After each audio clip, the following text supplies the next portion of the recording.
Hey everyone, welcome to the channel, All Things Middle-earth here, and today we are doing our fourth and final, at least for like right this second, for our commander build series. We've done Éomer, Gimli, and Arwen so far. Those are the starting commanders for Loth, Erebor, and Gondor. As you can see on screen right here, depending on where you start, you're going to have one of those three commanders. And you're also going to get a second commander. Everyone gets the same one, and it is what today's video is about, and that is Faramir. So today we're going to look at how to build Faramir, and in the next day or two, I'll have another guide coming out about who to pair with these guys, because you're going to have, like I have on the screen here, one of the three starting commanders with Faramir. You're actually going to get Legolas pretty early as well. So if you go over here to this event tab in the very top right, there's this commander's battle plan, and this runs for the first week that you're in a season. And I added it up, and by the 6th day, if you do all these different things, you can have Legolas unlocked. So really, you're going to have your starting commander, Faramir, and Legolas as your first three commanders in the game. And so you might be wondering, who do I run these guys with? Who should I be getting rid of? Who do I keep investing in? All that good stuff. So if you're wondering who you should be using in your armies, who you should be focusing on, well, the video out in the next day or two on that, like how to build these army compositions, how to know who works well together. So that's coming out soon. Make sure you subscribe to that. But today we're talking about Faramir. So let's go ahead and roll the intro and get into it.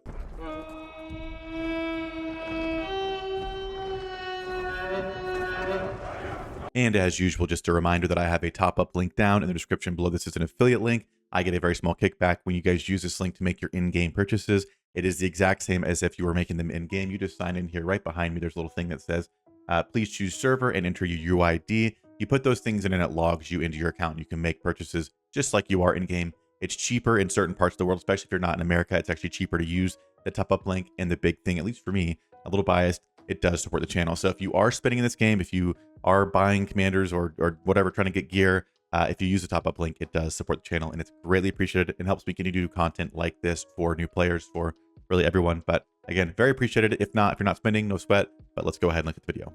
Okay, now as has been the case for all the commanders, we have this lovely cheat sheet. I'll put it on the screen right here so you guys can see this. This will be down in the description below if you want a quick reference to download, share with your teams in Discord or whatever it is. This will be available for you guys to use however you may like. Huge shout out to Gaudivat, by the way. I don't even know if he's still playing the game right now.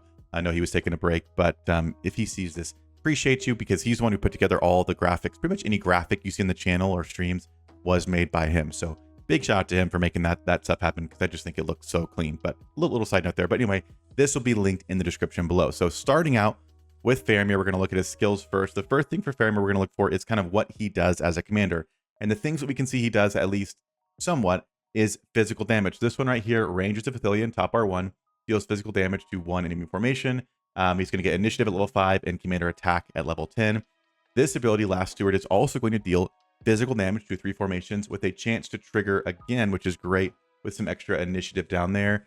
This R5 is a defense ability. It says defense of the commander's formation plus 0.7 or plus 7 at maxed out up to 10 stacks. So extra 70 defense that like ramps up over the course of the battle.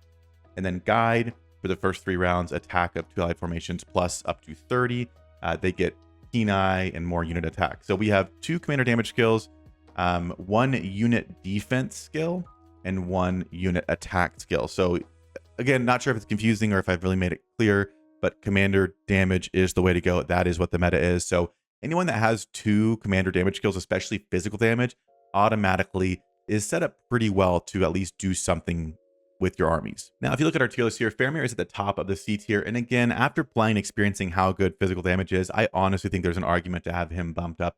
Potentially, he is a tier 1 commander, so his stats are a little bit lower starting out, but I do think he is a solid commander. So if you start with him for free, he's not a bad one to throw in your army. But he is top of the C tier, but I think there could be an argument to be made that he could be shuffled up to the B tier, again, depending on who's being used with especially, but he's not a bad option by any means. So the build we're going to do for him, we're going to start with the Last Steward ability, because it's going to do a little bit more damage than the top R1. We get 120 to 3 enemy formations, the chance to trigger again, and some initiatives. We're going to go ahead and max that out, followed by Rangers of Ithilien, which has Incursion, which means it's going to take place at the start of the battle. The little thing's not wanting to work here. There we go. Can activate the skill immediately after the battle begins. So it's not really going to get stolen or you know, it's going to go off right away, which is good. So good little chunk of damage. It's just a 1 formation, but we get some initiative for the next round and more attack. So we're going to max out these 2 skills. And then next is honestly dealer's choice, because you're only going to have a couple of points left anyway, if any. I'm going to go ahead and suggest Air, the R5, because I do find defense a little bit more helpful than attack for units. Although you could argue that this is for 2 allied formations, this is just for the commander's formation. It's honestly a wash either way, I think. So do with that what you will, but my suggestion is going to be the R3, top R1, and any extra point or two you have into air, the R5. Now, by this point, we have done 3 commanders, Gimli, Aylmer, and Faramir, who are physical damage commanders. So you should know by now what kind of gear they use. It is that same Axe of Khazad-dûm. We have the Berserker's Raiment, we have the Cask of Pride, and the Palantir of Orthanc. On the sheet, as you see, there's the first and second best gold options, as well as our first best purple option. Again, we're looking for things that have this attack right here for commanders, as well as damage for commanders. So anything on here that has this commander damage and commander attack, the more the merrier. So these are just the best options I'm showing you, but piece together whatever you can. And if you're starting out, again, having blue gear to start is totally fine. Now, as far as sets go, the recommendations are kind of those damage sets that the red ones. We have Perseverance, Might, which are both percent-based increases on damage, as well as Sharp Blade, which is just that numerical 20 increase. If you're just starting out, your day one, you're running blue gear, Sharp Blade is going to be the way to go, because 20 commander attack on a brand new account is way more valuable than 5 or 10% on very, blue or green gear, whatever it is. So Sharp Blade, the lower your attack number is, if you're brand new, if this number right here is 211 for me, if it's very, very low, I'm going to go Sharp Blade. The higher it is, I'd say 150 or higher, really start looking to get those percent-based effects like Might and Perseverance. Now on to the relic for Faramir. This one's a little bit difficult because how relics work for commanders, if you didn't know, you have to ascend a commander to Mythic to unlock their relic. So this is on my main account. My Faramir is at Legendary, so he's not, he's not down here as being an epic commander. He has already been ascended once to Legendary. He needs to be ascended to Mythic to be able to unlock his relic, which is very, very expensive. If you didn't know, let me pull up an example here. This is an example of someone who is waiting to go to Mythic. So my tier 2 Aragorn is Respect 10.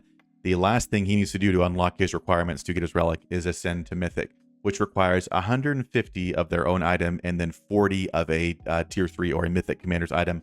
Not 1,000% sure who it is for Faramir. It might be King Aragorn or something. I'm not sure.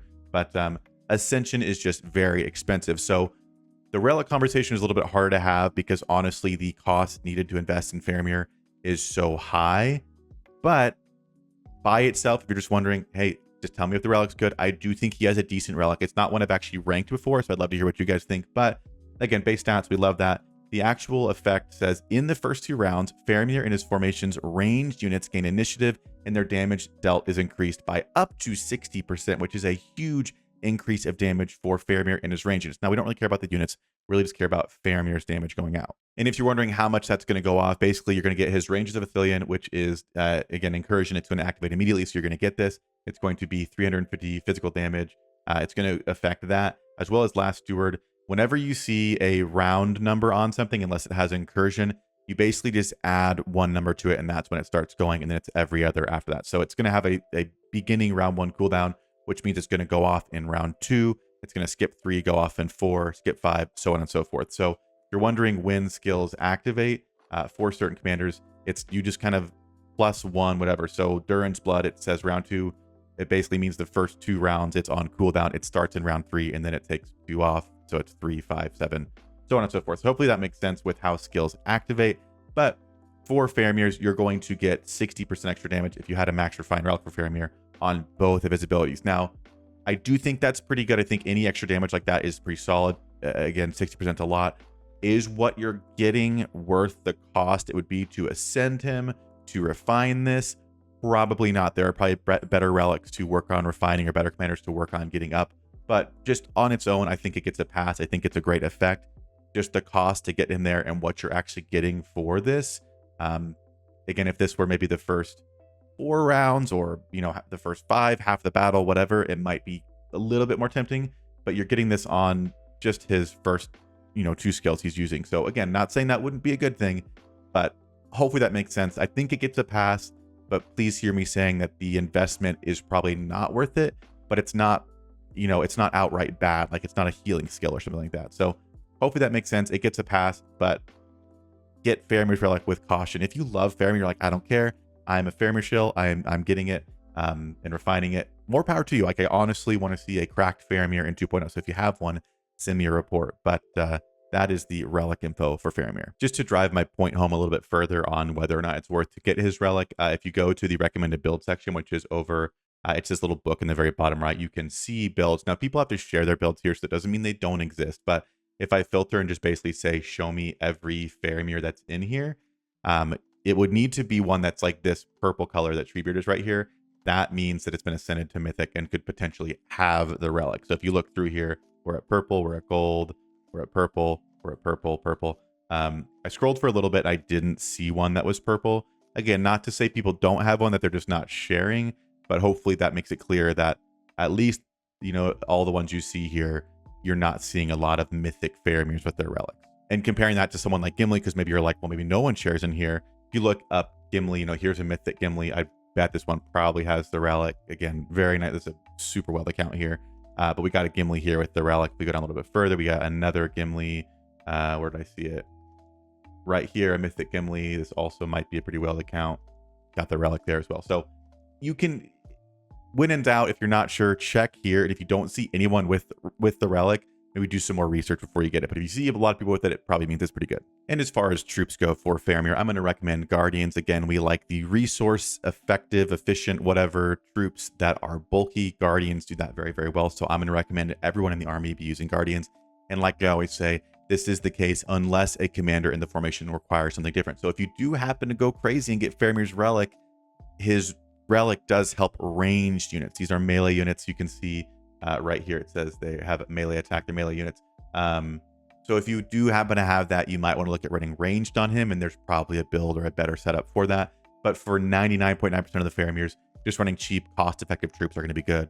Again, if you're using Gil, you might have elves. If you're running someone else who requires something else, you might run them. But just the standard is going to be just cheap, cost-effective troops, which we're going to go with Guardians. On a quick side note, this is more of a rant, so apologize, but this is why I think NetEase needs to let us refund relics. I personally have a couple. I've got Sistaro's relic refined 2 times. I've got the Shadow's relic.